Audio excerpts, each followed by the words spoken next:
Thank you so much for making time for me today. So, the first question that I'd like to ask you is how well prepared do you feel to teach students with disabilities and other special needs? I think I'm pretty prepared because I did a lot of general ed before I did special ed, so I think it gave me a lot of experience of seeing like the kids and what the general ed population is able to do, and then so you can see, okay, well, this is where they're supposed to be, but this kid's like, you know, a couple grade levels below. So I think I'm pretty prepared.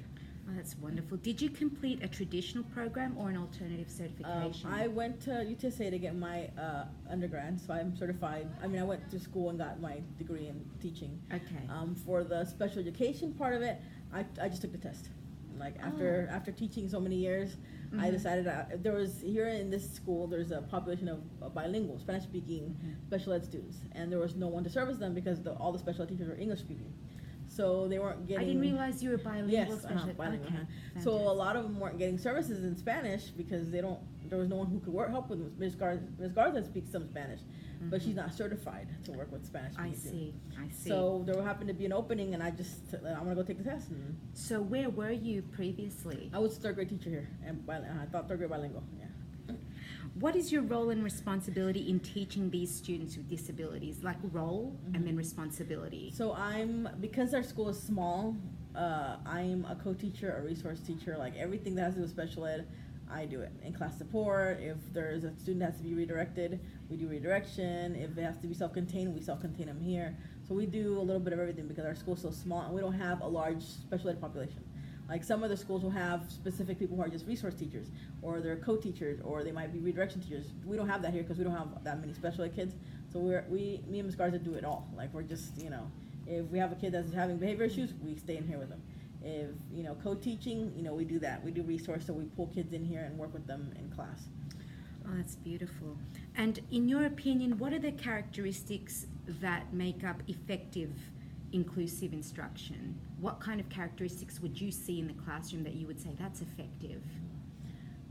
You know, you have to differentiate. You have to realize that, you know, you have to include the kids. You know, they can't just be sitting on their own.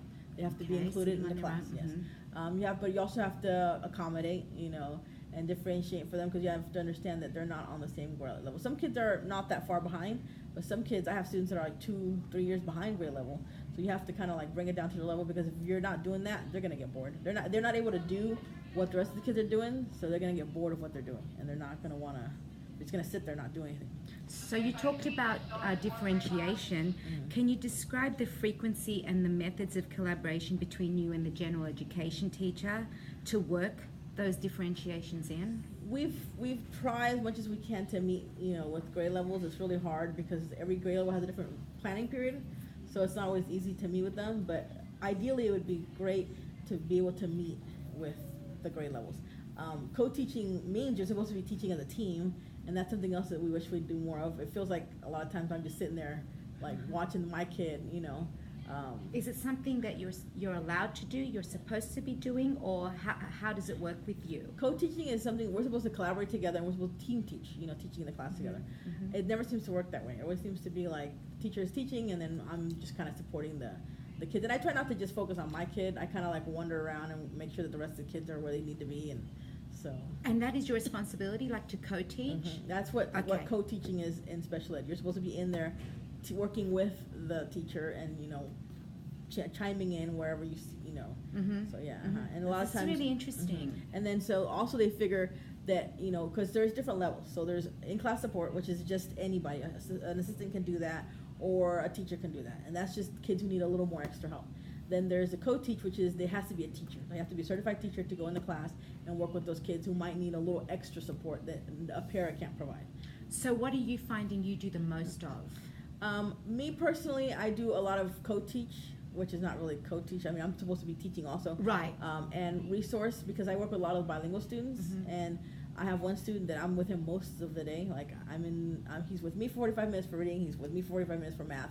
I'm in there for 30 minutes for reading. I'm in there for 30 minutes for math. So that's a big chunk of my day. And then I have 2 other bilingual students that I see. So Okay. I do a lot of co-teach and resource. That's what I mainly do. And resource, can you describe what that function is? Resources, when you pull them out, usually they have to be 2 grade levels below. So I have a third grader who's like at a first grade level, so I pull him in here, and then we have a curriculum that we do with them. And so Oh, for okay. reading, we have a reading curriculum, and then we work on that. For, Right. You know, Okay, like, that's so interesting. I didn't know that. And so,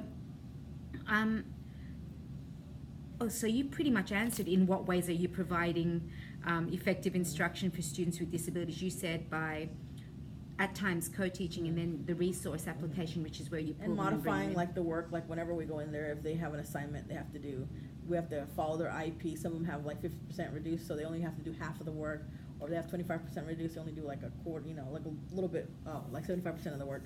So Uh-huh. we go in there and modify the assignments. So do you do those modifications? We can, if if the general ed teacher asks us to, we'll do it for them. Whose responsibility is it? It's both of our responsibility. They're Okay. supposed to do it, and then they can ask us to do it too. So Okay. sometimes if I'm in there working with a student, I see him working on something, then I have a student who's just barely learning how to add 1 digit plus 1 digit, and he's in third grade, so they're doing like 3 or 4 digits, you know, by that grade. Right. So then I'll just modify it. Instead of having him add the 3 digits, we'll just focus on the ones column, and we'll just add that. So then I've taught the teacher, okay, whenever you're gonna do math with him, just cross out the other columns, just have him focus on the ones column, and so he'll add that up. Right, and you designed that small modification. Yes, and then so Okay. now the teacher also does it whenever he's in there working with her. Oh, fantastic. And so, number 7, what is your biggest challenge in working with students with disabilities? It's the hardest part is it's just me and Miss Garza, so there's not enough of us to go around for everybody that needs us. And also when we have a lot of behavior problems, that takes us away from the other students. So like if we have an issue with the kids having behavior issues and we're stuck in here with them, we can't be with the other kids. So sometimes we'll miss, like this morning we had an issue with a student and we were pretty much out for the morning dealing with the behavior issue and we couldn't be in the class. Does that happen a lot? It has been happening a lot this year, and it wasn't so much last year. Last year we were pretty good on behavior. This year it seems like it's been a little more. So since day one, so it's been really hard to get into the classrooms. Sometimes it just feels like we're not doing enough because we're not in there enough because they pull, especially when it hits January, and then they start focusing a lot on STAR, and then they have us polls for testing for everything, especially me because I'm bilingual. So they have me testing. If it's in Spanish, I'm testing it. But there's not a lot of bilingual people on campus that can help because there's just me and then the bilingual specialist. That's it. So they have us testing kids all the time. So during that time, we're not in there. We're not in the class. This is a lot. Yeah, it It's is. a lot. So, well, I'm going to be in my own classroom next fall. So, what recommendations do you have to help me prepare to teach students with disabilities and other special learning needs? Definitely look at their IEPs and like really read up on what is their accommodations, what is their modifications, anything it is that they need to, you know, that you need to help them with, you know, whatever that skill is. That's like the biggest thing. You have to look at those IEPs. Those you know, IEPs. yes. And how long do those IEPs last for? 1 year.